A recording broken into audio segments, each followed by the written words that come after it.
Hello everyone, welcome back to Magnet Brains. और आज का जो हमारा टॉपिक है वो बहुत ही इंटरेस्टिंग और बहुत ही ज़्यादा इंपॉर्टेंट टॉपिक है। एक बैंक को एनालाइज करने से पहले हमें ये देखना भी बहुत ज़रूरी होता है और कैलकुलेट करना भी आना चाहिए। So that is price to book ratio, यानी कि जिसे हम कहते हैं पीबी रेशियो, जो कि एक बहुत इंपॉर्टेंट टॉपिक है हमारे लिए पढ़ना, क्योंकि इसे कैलकुलेट करना भी आना चाहिए और ये क्यों निकालते हैं ये भी पता होना चाहिए, क्योंकि PB ratio is the very important ratio for the bank analysis. तो चलिए स्टार्ट करते हैं इसका discussion without wasting any time. So PB ratio होता क्या है? सबसे पहले तो पीबी रेशियो मेजर करता है market valuation of a bank related to its book value, यानी जो मार्केट में प्राइस चल रहा है, बैंक ने जो शेयर ऑफर किया है उसका जो मार्केट में प्राइस है और रियल वैल्यू यानी कि उसकी बुक वैल्यू जो है, उसमें से उन दोनों का जो रिलेटिव यानी कंपैरिजन जो होना चाहिए वो होता है।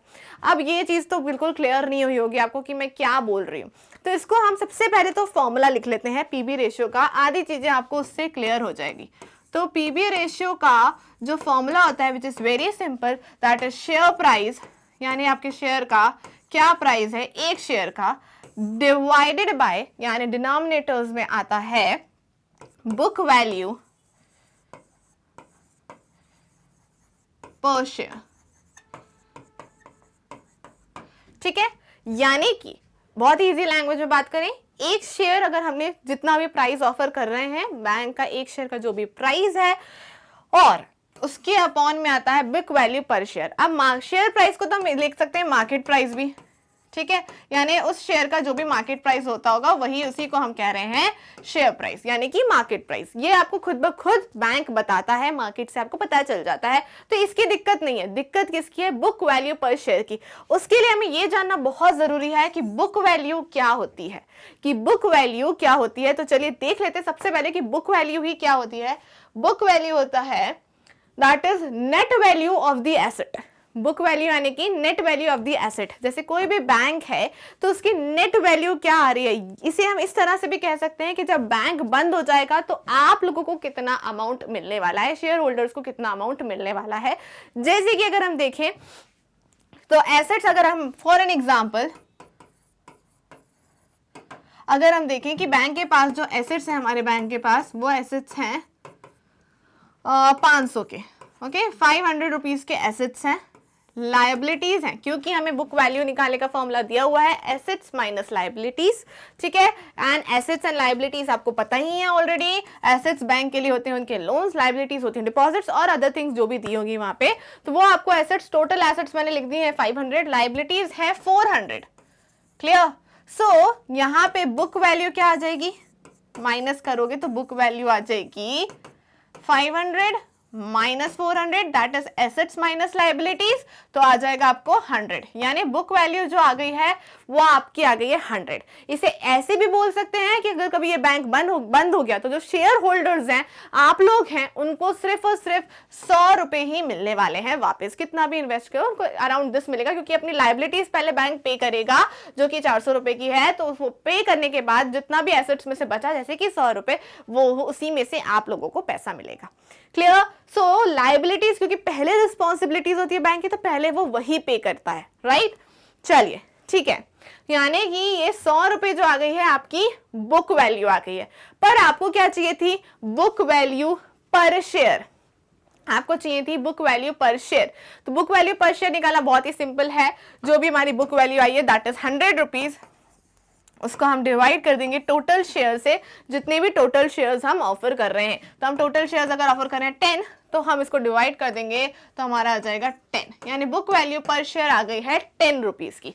ठीक है, तो अब हम वो वाला फॉर्मूला लगा सकते हैं, क्योंकि हमारे पास सभी कुछ है। शेयर प्राइस तो हमें मिल ही जाता है। फॉर एन एग्जाम्पल, अगर शेयर प्राइस है 20, एक सेकेंड हम इसको थोड़ा सा क्लियरली लिखते हैं कि अगर हमें पीबी रेशियो निकालना है अब, तो हमारे पास फॉर्मूला था शेयर प्राइस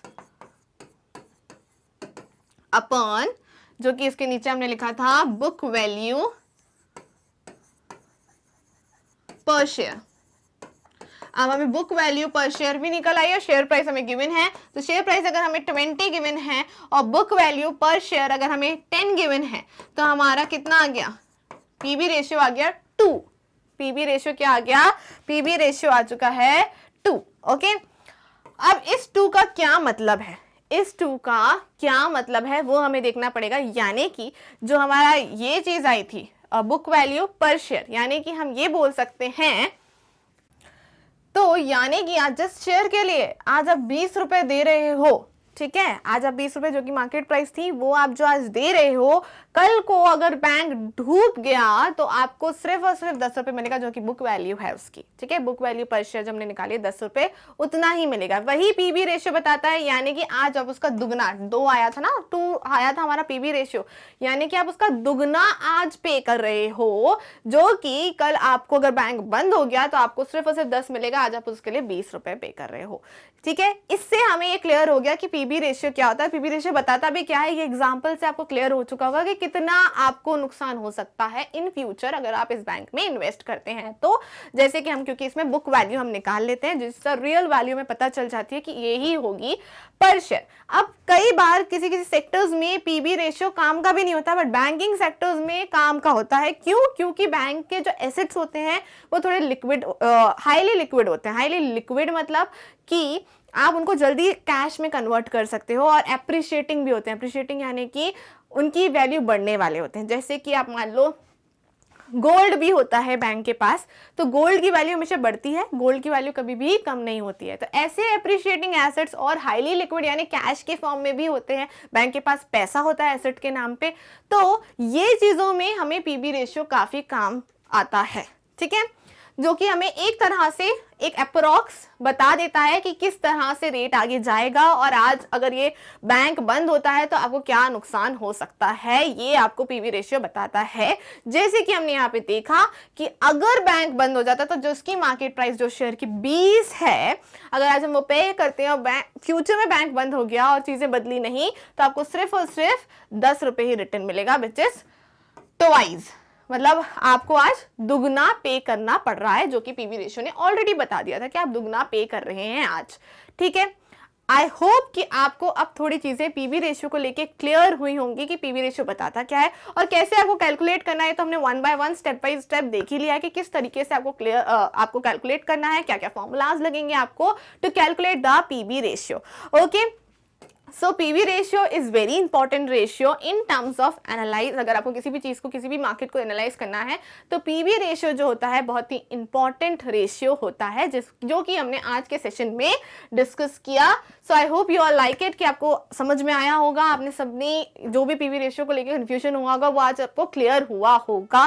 ओके, सो हम मिलेंगे फिर से एक नए सेशन में, जहां पे हम फिर से कुछ एक इंपॉर्टेंट फैक्टर्स को डिस्कस करेंगे रिलेटेड टू बैंकिंग सेक्टर। तो मिलते हैं नेक्स्ट सेशन में। Till then, stay healthy, stay safe and keep investing. Thank you.